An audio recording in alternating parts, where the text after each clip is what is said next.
Ათი წლის განმავლობაში საქართველოში გააუმაგდა მედიკამენტების და სამედიცინო მომსახურების ფასები. კონკრეტულად, ტკივილგამაყუჩებლების ფასები გაიზარდა 250%-ით.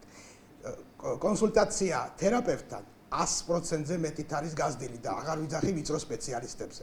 ბამბის ფასით კი არის 60%-ით გაზრდილი და ანტიბიოტიკები, რომელიც ყველაზე საჭიროა ალბათ ძიმე დაავადებების დროს 70%-ით გაიზარდა.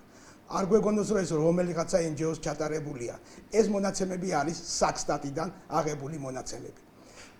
შორს არ წავიდეთ, ბოლო 1 წლის განმავლობაში თითქმის 10%-ით არის გაზრდილი სტაციონარული მომსახურება.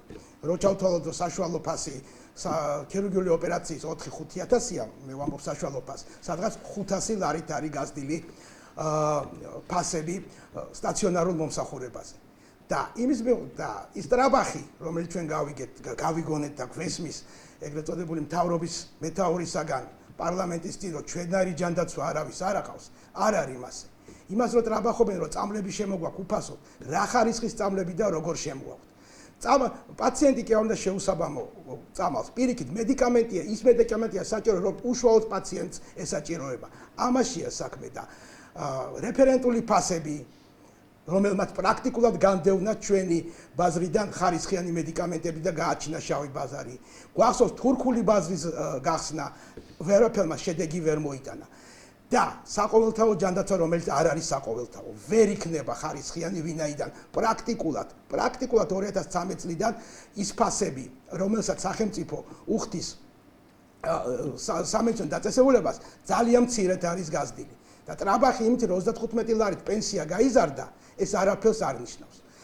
რა ხდება? ხდება ის, რომ ხალხი, ადამიანები, რომელსაც რეალური პრობლემა აქვს, სერიოზული პრობლემა ყველა მიდის უცხოეთში. თურქეთი, გერმანია, ისრაელი, ავსტრია. აი ეს არის დიახ საკითხი. როგორ გამოსწორდეს? გამოსწორების გზა არის ერთადერთი ჯანდაცვა და მედიცინა უნდა გახდეს პრიორიტეტი. ამას სჭირდება პოლიტიკური ნება და არა კორუფციაში გაპარული თანხები.